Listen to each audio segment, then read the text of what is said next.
হৃদয়ের বন্ধ দুয়ার, বাড়িয়ে দাও দুটি হাত,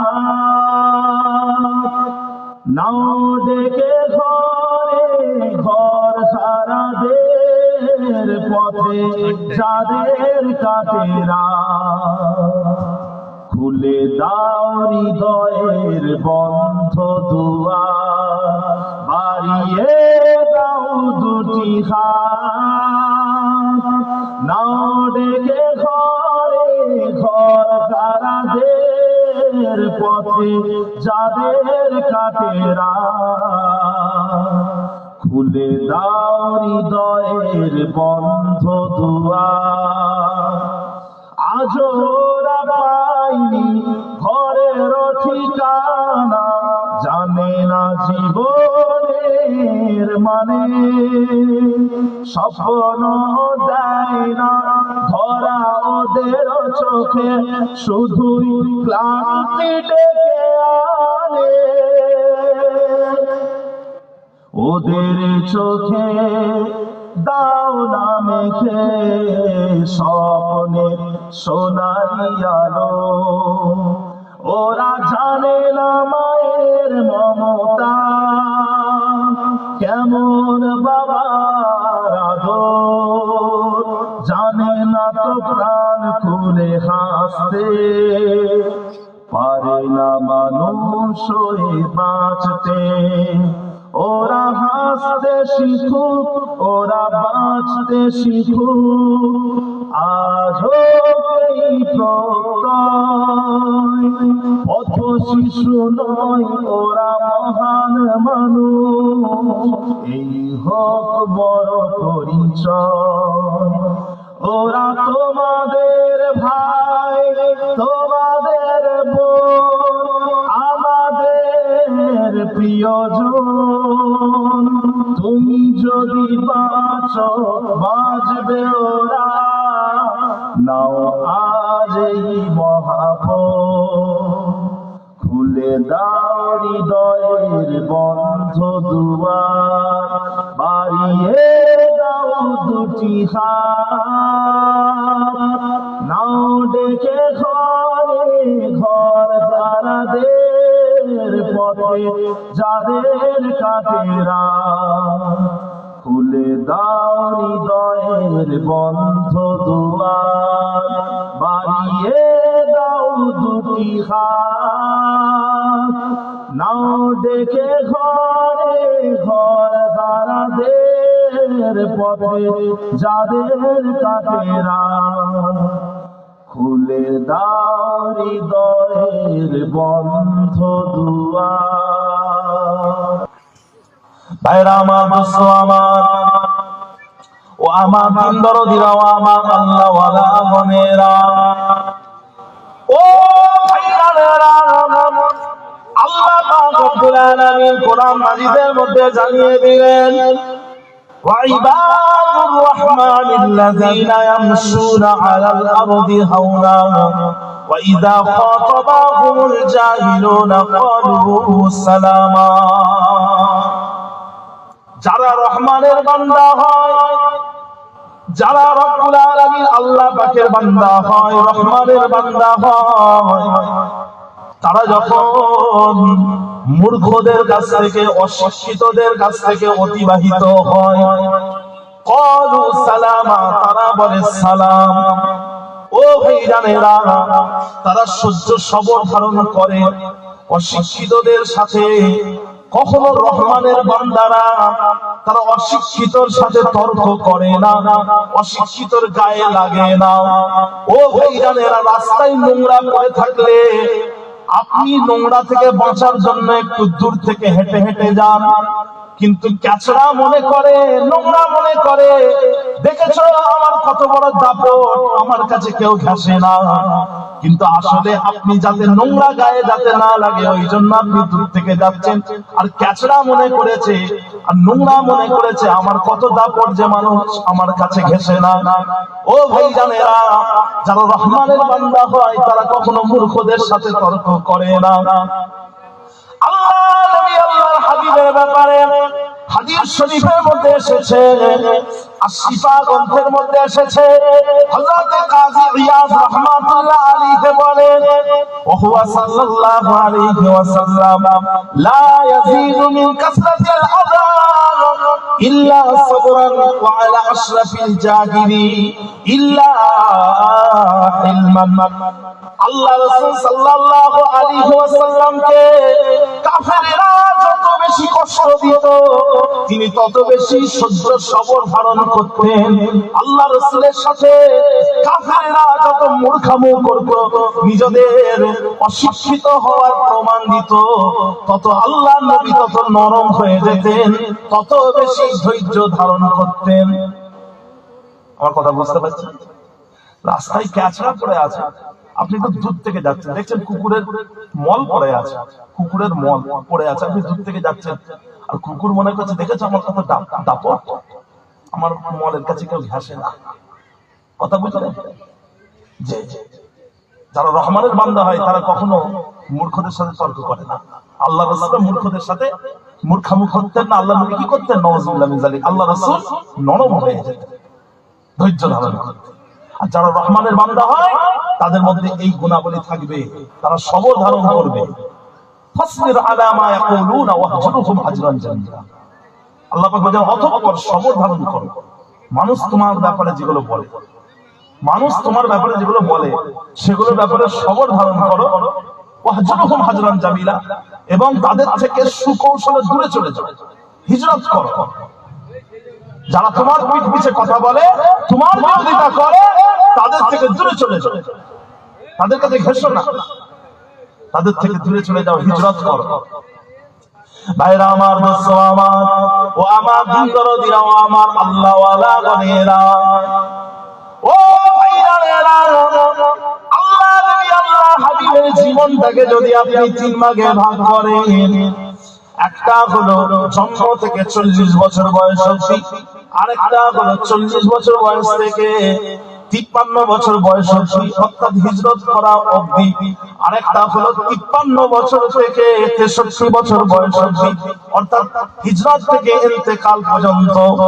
ও ভাইজানেরা, ও আমার নবী পাকের উম্মত উম্মতিরা, আল্লাহ নবী আল্লাহ হাবিবের উপরে যখন আল্লাহ পাক রব্বুল আলামিন নবুয়তের দায়িত্ব দিলেন, আমার আপনার নবী পাক সাল্লাল্লাহু আলাইহি ওয়াসাল্লাম প্রথম 3 বছর গোপনে গোপনে ইসলামের দাওয়াত দিলেন। কেন না হযরত খাদিজা রাদিয়াল্লাহু তাআলা আনহার চাচাতো ভাই, যিনার নামটা হলো ওয়ারাকা ইবনে নওফেল, তিনি আল্লাহর নবীকে সতর্ক করেছিলেন, ইয়া রাসূলুল্লাহ, ইয়া হাবিবাল্লাহ, আপনার কওমের লোকেরা আপনাকে আপনার এলাকা থেকে বার করে দেবে, আপনাকে আপনার কওম থেকে বার করে দেবে।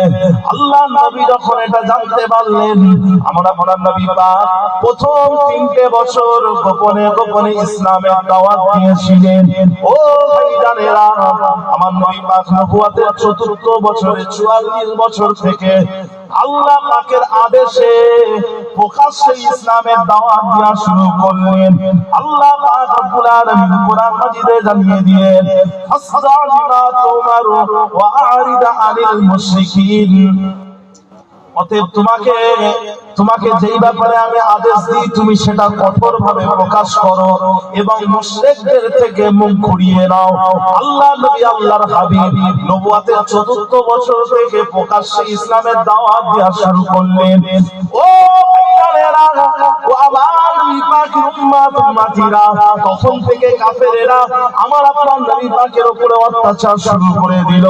আল্লাহর নবী আল্লাহর হাবিব নবুয়তের 13তম বছরে 53 বছরে আল্লাহ রাসূল সাল্লাল্লাহু আলাইহি ওয়াসাল্লাম মক্কা থেকে মদিনাতে হিজরত করে চলে গেলেন।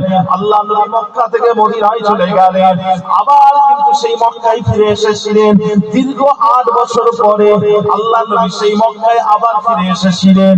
ও ভাইজানেরা, আল্লাহ নবী গিয়েছিলেন অপমানিত হয়ে, অপদস্থ হয়ে, অত্যাচারিত হয়ে আমার আপনার নবী পাক যখন মক্কায় ফিরে এলেন, তখন ফিরে এলেন ক্ষমতা নিয়ে, সম্মান নিয়ে, এবং আল্লাহর নবী মক্কার কর্ণধার হয়ে মক্কায় ফিরে এলেন। এটা হচ্ছে সফলতা। সফলতা কিন্তু একদিন আসে না। বিন্দু বিন্দু দিয়ে সিন্ধু তৈরি হয়, বিন্দু বিন্দু দিয়ে সিন্ধু তৈরি হয়, ছোট ছোট পানির ফোঁটা দিয়ে সমুদ্র তৈরি হয়। কথা বুঝলেন? আল্লাহ রাসূলের স্ট্রাগল গুলো দেখেন, কত স্ট্রাগল। আমার নবী পাকের যখন বয়স 44 বছর, আল্লাহর নবী প্রকাশ্যে ইসলামের দাওয়াত দেওয়া শুরু করেছেন। ওই সময় কাফেররা বিরোধিতা করছে। আল্লাহর নবী সাফা পাহাড়ের উপরে উঠেছেন। সাফা পাহাড় জানেন? জানেন তো? সাফা পাহাড় জানেন না? সাফা পাহাড়ের উপরে উঠে আল্লাহর নবী কাফেরদেরকে বললেন, এ মক্কার কওমেরা, এ মক্কার অমুক কওমের মানুষ, এ মক্কার অমুক কওমের মানুষ, আমি মুহাম্মদ যদি তোমাদেরকে বলি পাহাড়ের পেছনে একদল অশ্বারোহী ঘোড় সাওয়ারি তোমাদের উপরে হামলা করবে বলে অপেক্ষা করছে, আমার কথা মেনে নেবে? তারা বলছে হ্যাঁ মেনে নেব। আল্লাহ রাসূল কেন মেনে নেবে? বলছেন মা জাররাবনা আলাইকা ইল্লা সিদকান, আমরা কোনদিন আপনাকে মিথ্যা বলতে শুনিনি, সবসময় সত্যই বলতে শুনেছি। আল্লাহ নবী বললেন তাহলে আমাকে কেন মেনে নিচ্ছ না যে আমি নবী? আমি নবী, এটা কেন মেনে নিচ্ছ না? মনে রাখো, আমাকে নবী বলে না মানলে কঠিন জাহান্নামের আযাব অপেক্ষা করছে। এই কথা বলতে রাসূলুল্লাহ সাল্লাল্লাহু আলাইহি ওয়াসাল্লামের চাচা যান আবু লাহাব হাতে পাথর তুলে আল্লাহর নবীর দিকে নিক্ষেপ করলো আর বলল, হাব্বান লাকা মুহাম্মদ, তোমার ধ্বংস হোক। আল্লাহ পাক কোরআনে আয়াত নাযিল করলেন, তাব্বাত ইয়াদা আবি লাহাব ওয়া তাব্বা। আবু লাহাব বলেছিল তাব্বান লাকা, আবু লাহাব বলেছিল তাব্বান লাকা, হে মুহাম্মদ তোমার ধ্বংস হোক। আল্লাহ পাক কোরআনে আয়াত নাযিল করলেন, তাব্বাত ইয়াদা আবি লাহাব ওয়া তাব্বা, ধ্বংস হোক নিপাত যাক আবু লাহাবের দুই হাত, এবং আবু লাহাবও ধ্বংস হয়ে যাক। আল্লাহ রাসূলের ঘোর শত্রু হয়ে গেল নিজের চাচা।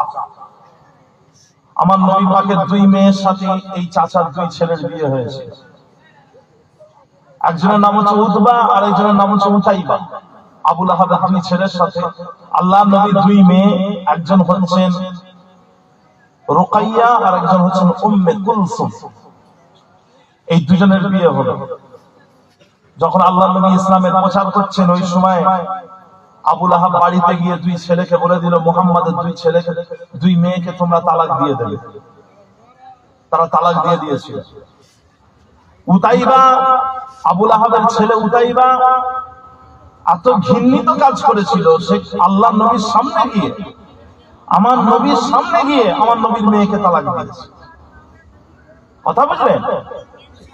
প্যারে হাজিরিন, আল্লাহ রাসূল সাল্লাল্লাহু আলাইহি ওয়াসাল্লাম খুব কষ্ট পেলেন। আল্লাহর নবী বদদুয়া করলেন, আল্লাহ আপনি এর পেছনে আপনার কুকুরগুলোর মধ্য থেকে একটা কুকুর এর পেছনে লাগিয়ে দেন। তাই আবু লাহাবের ছেলে উতাইবাকে জঙ্গলে বাঘ এসে খেয়েছিল। ও এমন একটা জায়গায় শুয়েছিল, জঙ্গলে ঘুমাচ্ছে, যেখানে বাঘ পৌঁছানোর কথা নয়, কিন্তু সেখানে পৌঁছে গেছে। কথা বুঝলেন? আল্লাহ রাসূলের বদদুয়া। প্যারে হাজিরিনে মজলিস, যে কথা বলছিলাম, যারা ইসলামের শত্রুতা করে এরা কিন্তু পার পেয়ে যায় না, এরা পার পেয়ে যায় না। আল্লাহ পাক বলেছেন, ওমা কানা রাব্বুকা নাসিয়া, এবং তোমার প্রভু তিনি কিন্তু ভোলেন না। আল্লাহ পাক ছাড় দেন কিন্তু ছেড়ে দেন না। আল্লাহ পাক ছাড় দেন, ছেড়ে দেন না। কাফেরেরা দুনিয়াতে পার পেয়ে যাবে, আখিরাতে পার পাবে না। আর দুনিয়াও সিজনুল মুমিনিন ওয়া জান্নাতুল লিল কাফিরিন। মুসলিম শরীফের হাদিস, আল্লাহর নবী বলেছেন, দুনিয়া হলো মুমিনের জেলখানা আর কাফেরের জান্নাত। কাফেরের জন্য জান্নাত। বুঝতে পারছেন? প্যারে হাজিরিন, আল্লাহ পাক রব্বুল আলামিন ইসলামকে ঠিক আগিয়ে দিয়েছে, ইসলাম এগিয়ে গেছে। ভাইরা আমার, দোস্ত আমার, ও আমার দিনদরদিরা, আমার আল্লাহ ওয়ালা গনেরা, এই যে আবু লাহাব যে আমার নবী পাককে বলেছিল ধ্বংস হয়ে যাও, এই আবু লাহাবের মৃত্যুর পূর্বে তার শরীরে কুষ্ঠ রোগ দেখা দিল, তার চামড়াতে এমন এক রোগ দেখা দিল যে শরীর থেকে বিকট দুর্গন্ধ বের হতো।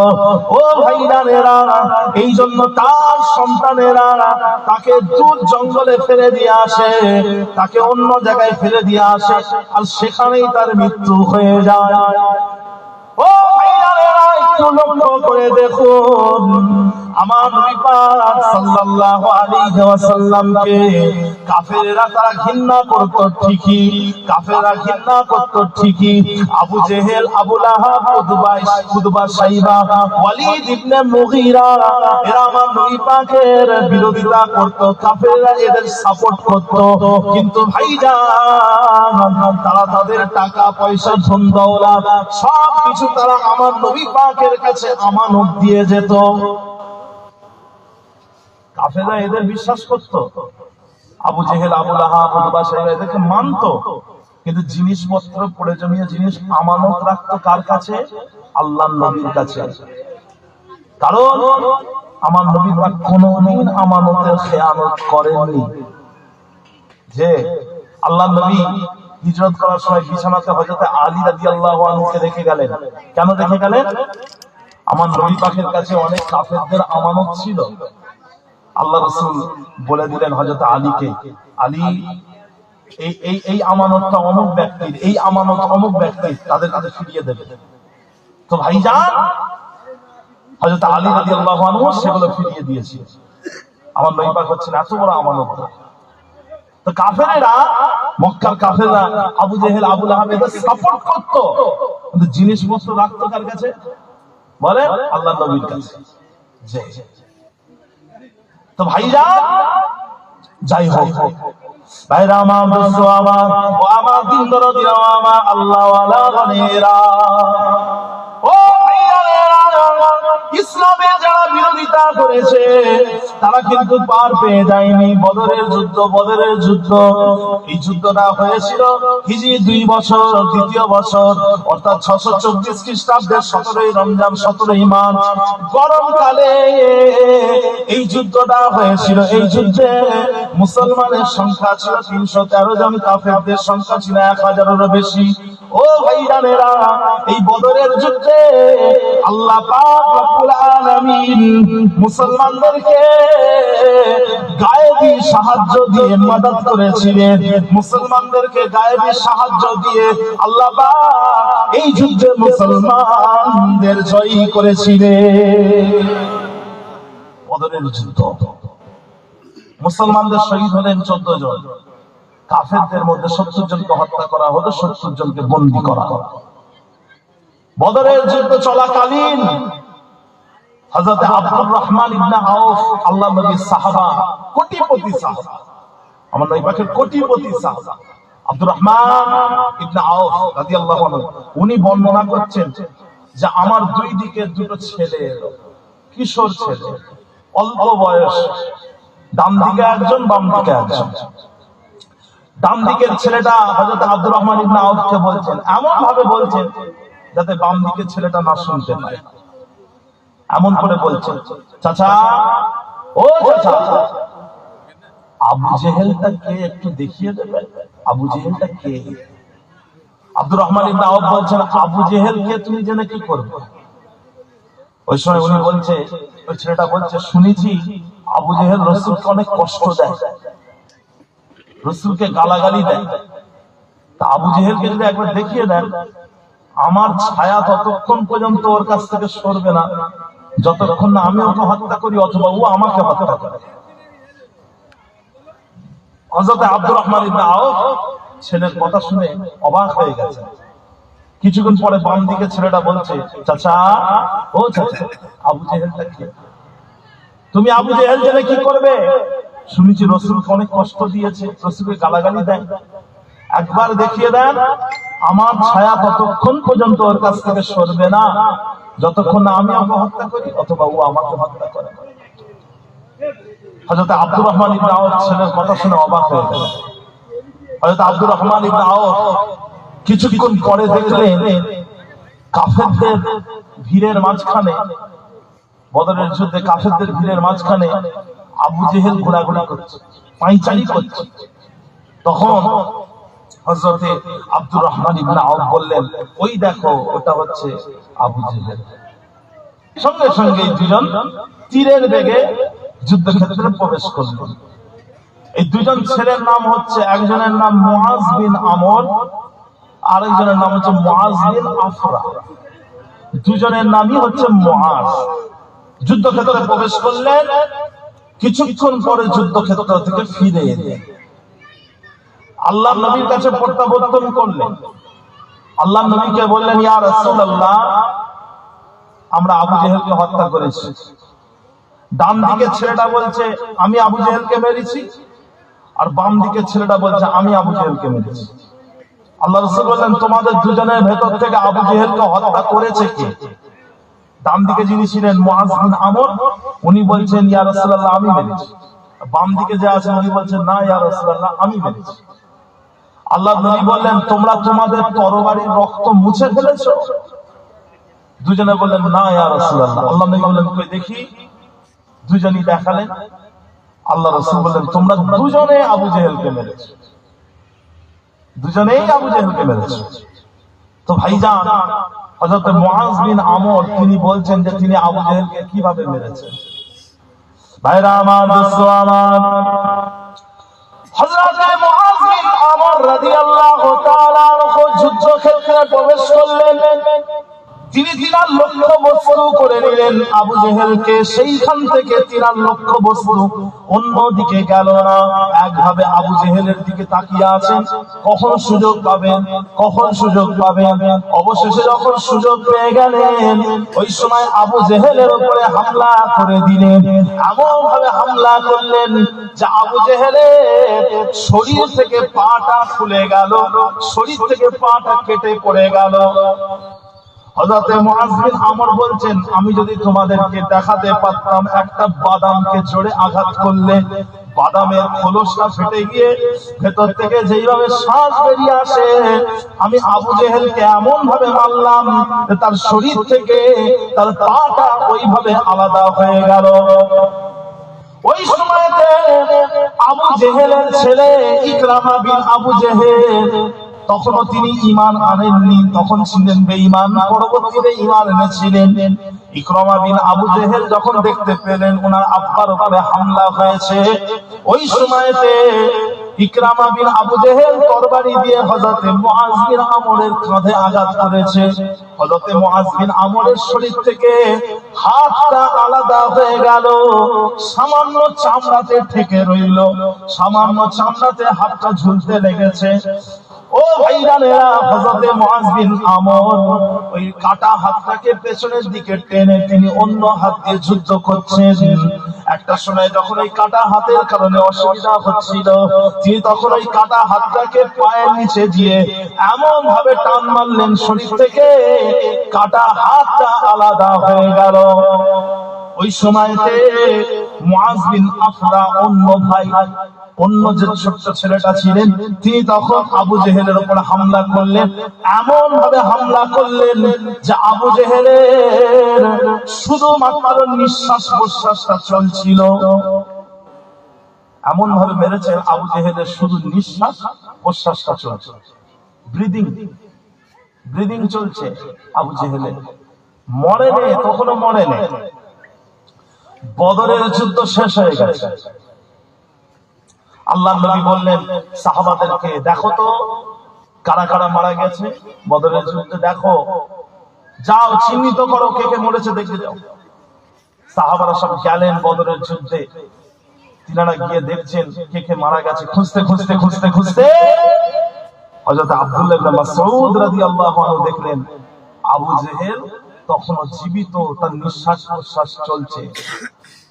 হযরত আব্দুল্লাহ ইবনে মাসউদ রাদিয়াল্লাহু আনহু আবু জেহেলের বুকের উপরে উঠে বসলে আবু জেহেল চোখ খুলেছে।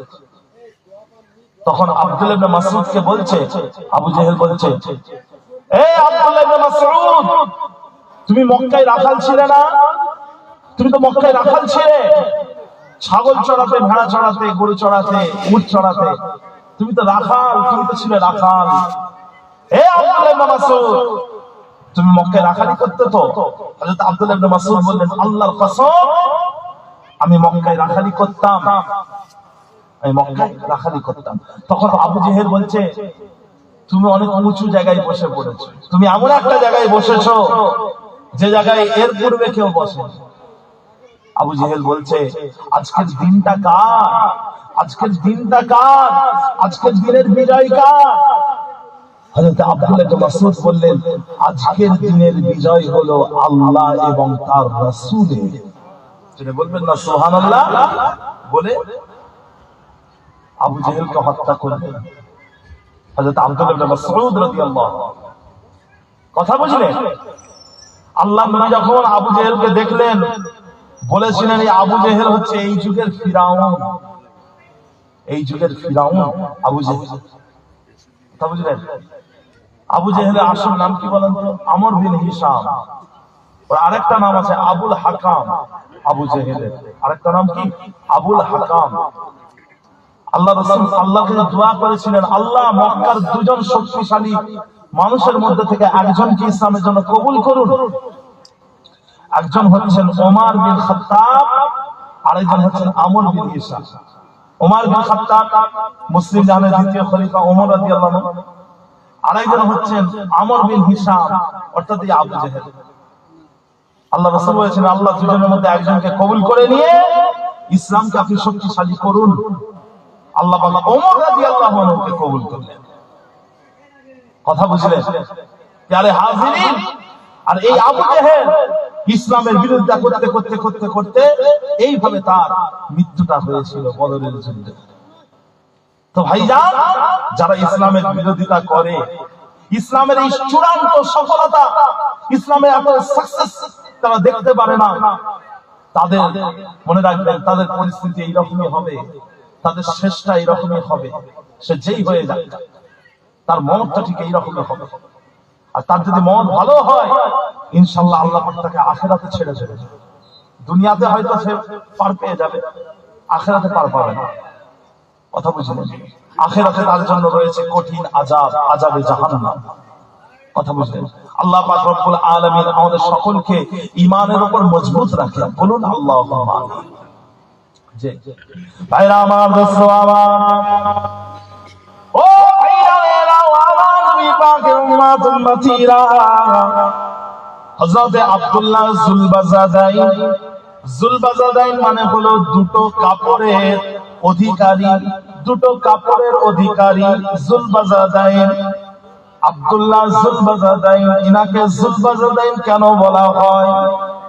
ও ভাইরা, হযরত আব্দুল্লাহ যুলবাজাদাইন যখন তিনি ছোট ছিলেন, ওনার আব্বা জানের মৃত্যু হয়ে গেল।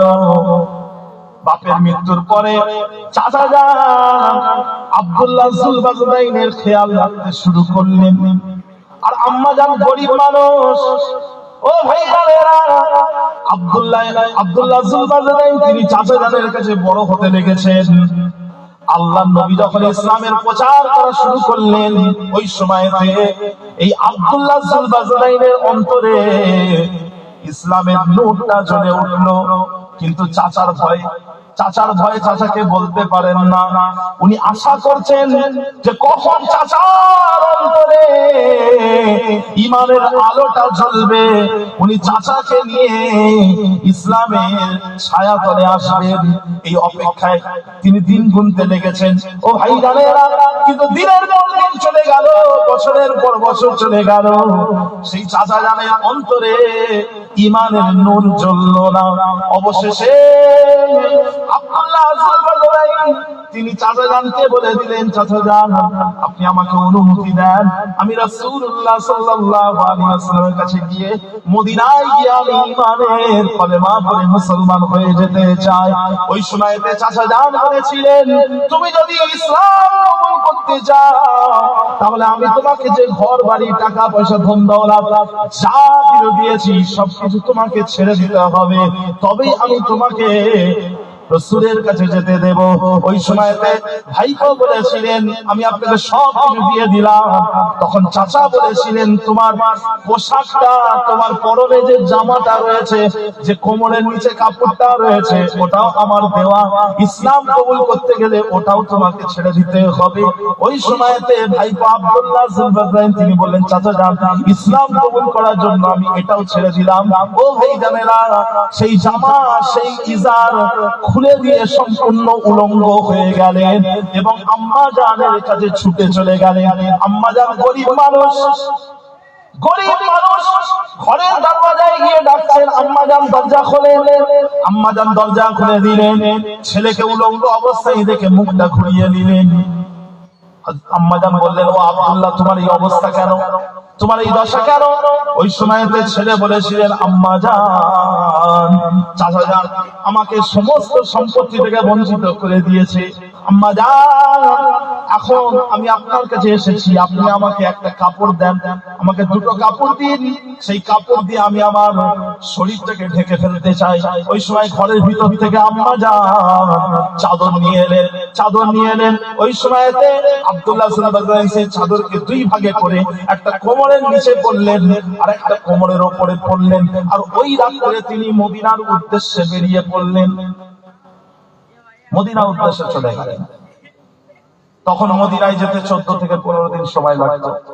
মদিনায় পৌঁছালেন, খুব কষ্ট করে গেছেন মক্কা থেকে মদিনা, এত ক্লান্ত হয়ে গেছে, মসজিদে নববী শরীফের একটা দেওয়ালে টেক দিয়ে দাঁড়িয়ে আছে। এমন সময় ফজরের নামাজ পড়াতে আমার নবী পাক মসজিদে নববী শরীফের মধ্যে প্রবেশ করলেন। ওই ছেলেকে দেখতে পেয়ে আল্লাহ রাসূল বলেন, এই আল্লাহ রাসূল বলেন, তোমার নাম কি, তুমি কোথা থেকে এসেছো? ওই সময় উনি বললেন, ইয়া রাসূলুল্লাহ আমি হলাম আপনার কাঙাল, আমি হলাম আপনার কাঙাল, আমার নাম আব্দুল উজ্জা, আমার নাম আব্দুল উজ্জা। আল্লাহ রাসূল বললেন, তোমার নাম আজ থেকে আব্দুল্লাহ, তোমার নাম আজ থেকে কি আব্দুল্লাহ রেখে দিলেন। আল্লাহ নবী প্রত্যেকটা খারাপ নাম পরিবর্তন করে দিলেন। সাহাবাদের কোনো খারাপ নাম আপনি পাবেন না, রাসূলের কোন সাহাবার আপনি খারাপ নাম পাবেন না। আল্লাহ রাসূল যখনই দেখতেন কোনো খারাপ নাম, আল্লাহ নবী চেঞ্জ করে দিতেন। এর নাম ছিল আব্দুল উজ্জা, আল্লাহ নবী চেঞ্জ করে দিলেন। কি নাম রাখলেন? জোরে বলুন, আব্দুল্লাহ। কথা বুঝতে পারছেন? প্রিয় হাজিরিনে মাজলিস, আমাদের সমাজে খুব উল্টো পাল্টা নাম রাখে। এমন একটা নাম রাখবো গোটা গ্রামে কারণ নেই, গোটা গ্রামে কেন গোটা পৃথিবীতে কারণ থাকবে না। আপনি একটা নাম রেখে দেন, নামটা হচ্ছে আবু জেহেল। ওই নামটা রেখে দেন, দেখবেন গোটা পৃথিবীতে পাবেন এই নাম। গোটা গ্রামে কেন গোটা পৃথিবীতে আপনি নাম খুঁজে পাবেন না, আবু জেহেল পাবেন না। নামটা রাখবেন আবু জেহেল, রাখবেন না তো? তাহলে উল্টো পাল্টা নাম রাখেন কেন? আমাকে সেদিন একজন ফোন করে বলছে, হুজুর লাইবা নামটা রাখা যাবে? লাইবা, আমার মেয়ের নাম রাখতে চাই লাইবা। লাইবা নাম আমি জীবনে কোনোদিন শুনি, লাইবা কি নাম? সার্চ করে দেখছি মোবাইলে, খুঁজে খুঁজে খুঁজে খুঁজে পেয়েছি। লাইবা মানে হচ্ছে এমন একটা উট যে পানির কাছে যায় কিন্তু পানি পায় না। কথা বুঝতে পারছেন? পানির কাছে যায় পানি পায় না, হচ্ছে লাইবা। আবার লাইবা মানে হচ্ছে যারা ওই যে সমস্ত মেয়ে ছেলে খেলা করে তাদেরকে লাইবা বলে, মানে মেয়ে ছেলে খেলোয়াড়কে বলা হয় লাইবা। নামটা কি ভালো নাম? কথা বলে না। পৃথিবীতে যত আলেম আছে সবাইকে জিজ্ঞাসা করেন, সবাই বলে না নামটা ভালো না। কিন্তু যে ব্যক্তি নামটা রেখেছে ও কি ভেবে রেখেছে জানেন? ও ভেবেছে লাইবা মানে হচ্ছে জান্নাতের হুর। কথা বুঝলেন? লাইবা মানে জান্নাতের হুর। আমাদের সমাজে নতুন নাম রাখার চক্করে এমন এমন নাম রাখে ভাইজান। আমি একটা ঘটনা শুনেছিলাম, বলছে বাড়িতে কোনো বাচ্চা হলে বয়স্ক মানুষদের সামনে কোরআন শরীফ খুলে দেওয়া হয়, উনি চোখটা বন্ধ করে যার উপরে আঙুলটা পড়ে ওই নামটা দেখে দেয়। বুঝতে পারছেন? চোখটা বন্ধ করে কোরআনে যেখানে হাতটা পড়লো ওই নামটা দেখে দিল। কোরআনে কত শব্দ আছে বলেন? কোরআনে ফেরাউনের নাম আছে, কথা বুঝলেন? কোরআনে কার নাম আছে বলেন? কোরআনে খিনজিরের নাম আছে, খিনজির। তা যদি ভুল করে না হাতটা যদি ওখানে পড়ে যায় তাহলে কি হবে? কথা বুঝতে পারছেন না? তো নাম রাখবেন সাহাবাদের নাম, যে নাম রাসূলের সাহাবাদের যে নাম সেই নাম রাখবেন। তাতে গ্রামে কেন ঘরের মধ্যে দুজনের নাম হোক না, অসুবিধা কি আছে? অসুবিধা কি আছে? আমাদের ফ্যামিলিতে হাসান কটা আছে জানেন? দুটো হাসান আছে, দুটো উসাইদ আছে। আমার নাম খোবায়েব, তো আবার আবু কোবায়েস বলে একজন আছে, কথা বুঝলেন? যে আমাদের ফ্যামিলিতে আব্দুল হাই আছে দুটো, আবু জাফর আছে দুটো, সাইফুদ্দিন আছে দুটো, আমাদের ফ্যামিলি, কথা বুঝলেন? তো ভাইজান একই ফ্যামিলিতে দুটো নাম হয়েছে, আর আপনি বলছেন এমন নাম রাখবো গোটা গ্রামে পাওয়া যাবে না। তাহলে আপনার জন্য নাম তৈরি করতে হবে নতুন করে। গবেষকদের বলতে হবে, যারা আরবি ভাষায় গবেষক তাদের বলতে হবে, ভাই তোমরা নতুন নতুন নাম তৈরি করো। না হলে সব আমাদের সমাজে কিরকম নাম রাখে জানেন? রিন্টু, পিন্টু, বল্টু, এসব নাম রাখে না? বলেন নাউযুবিল্লাহ, বলবেন না আস্তাগফিরুল্লাহ। এক জায়গায় দাওয়াতে গেছি, নাম রেখেছে বলছে কাবিল। কাবিল, কাবিল হচ্ছে আদম আলাইহিস সালামের ওই ছেলে যে তার ভাই হাবিলকে হত্যা করেছে, ওর নাম হচ্ছে কাবিল, নাম রেখেছে কাবিল। বুঝতে পারছেন? যে ভাই তো খারাপ নাম রাখবেন না। আল্লাহ রাসূল সাল্লাল্লাহু আলাইহি ওয়াসাল্লাম যখনই কোনো খারাপ নাম দেখতেন কি করতেন? নামটা চেঞ্জ করে দিতেন। সেজন্য আপনি হাদিসে একটাও খারাপ নাম পাবেন না, সাহাবাদের একটাও খারাপ নাম পাবেন না। ভাইরা আমার, দোস্ত আমার, ও ভাইয়ানেরা, হযরত আব্দুল্লাহ যুলবাদরাইন ঈমানের কালেমা পড়ে মুসলমান হয়ে গেলেন। ও ভাইজানেরা, তিনি জোরে জোরে কোরআন শরীফ পাঠ করতেন। মসজিদে নববী শরীফে আসহাবে সুফফায় চিৎকার করে করে কোরআন শরীফ পড়তেন। সাহাবারা আল্লাহর নবীর কাছে অভিযোগ করেছিলেন, ইয়া রাসূলুল্লাহ, ইয়া হাবিবাল্লাহ, আব্দুল্লাহ যুলবাদরাইন জোরে জোরে কোরআন পড়ে। আল্লাহ নবী বলেছিলেন, তোমরা খবরদার আব্দুল্লাহ যুলবাদরাইনকে কিছু বলবে না। কেননা তারা ঈমান কবুল করার জন্য, তিনি ঈমান কবুল করার জন্য তিনার ধন সম্পত্তি সবকিছু ত্যাগ করে দিয়েছেন। তোমরা খবরদার আব্দুল্লাহ যুলবাদরাইনকে কিছু বলো না। ও ভাইজানেরা, তাবুকের যুদ্ধ যখন হয়েছিল, তাবুকের যুদ্ধ হলো এমন একটা যুদ্ধ, যেই যুদ্ধে কোনো মুসলমানের ঘরে বসে থাকার অনুমতি ছিল না। এই তাবুকের যুদ্ধে হযরত আব্দুল্লাহ যুলবাদরাইন যুদ্ধক্ষেত্রে আল্লাহ নবীকে বলেছিলেন, ইয়া রাসূলুল্লাহ, আপনি আমার জন্য দোয়া করুন, আল্লাহ পাক রব্বুল আলামিন আমাকে যেন কাফেরের তরবারির আঘাতে শহীদ করে দেয়, এই যুদ্ধ থেকে আমাকে যেন আর ঘরে ফিরতে না হয়। আপনি দোয়া করুন আমার যেন এই যুদ্ধে শাহাদাত হয়ে যায়। আল্লাহ নবী এই সময় দোয়া করলেন, আল্লাহ পাক রব্বুল আলামিন আপনি আব্দুল্লাহ যুলবাদরাইনের রক্তটা কাফেরদের জন্য হারাম করে দেন। ভাইজানেরা, ওই সময়তে হযরত আব্দুল্লাহ যুলবাদরাইন আল্লাহ নবীকে বলেছিলেন, ইয়া রাসূলুল্লাহ, আমি কোন দোয়া চেয়েছি আর আপনি কোন দোয়া চাইছেন? ওই সময়তে আল্লাহ রাসূল বলেছিলেন, ও আব্দুল্লাহ যুলবাদরাইন, তুমি যেহেতু তাবুকের যুদ্ধে চলে এসেছো, এই সময় যদি তোমার অন্য কোনো কারণেও যদি মৃত্যু হয়ে যায়, তাহলেও তুমি শাহাদাতের মর্যাদা পেয়ে যাবে, তাহলেও তুমি শহীদের মর্যাদা পেয়ে যাবে। ও ভাইজানেরা, হযরত আব্দুল্লাহ যুলবাদরাইন তিনার জ্বরের কারণে ইন্তেকাল হয়ে গেল। হযরত আব্দুল্লাহ যুলবাদরাইনের কবরটা খোঁড়া হলো। আল্লাহ নবী স্বয়ং তিনি সেই কবরের মধ্যে প্রবেশ করলেন এবং কবর দেওয়ার সাথে সাথে আল্লাহ নবী তিনি দোয়া করেছিলেন, আল্লাহ পাক এই আব্দুল্লাহ যুলবাদরাইনের উপরে আজকে সন্ধ্যা পর্যন্ত আব্দুল্লাহ যুলবাদরাইনের উপরে আমি রাজি ছিলাম, আল্লাহ পাক আপনি এই আব্দুল্লাহ যুলবাদরাইনের উপরে রাজি হয়ে যান।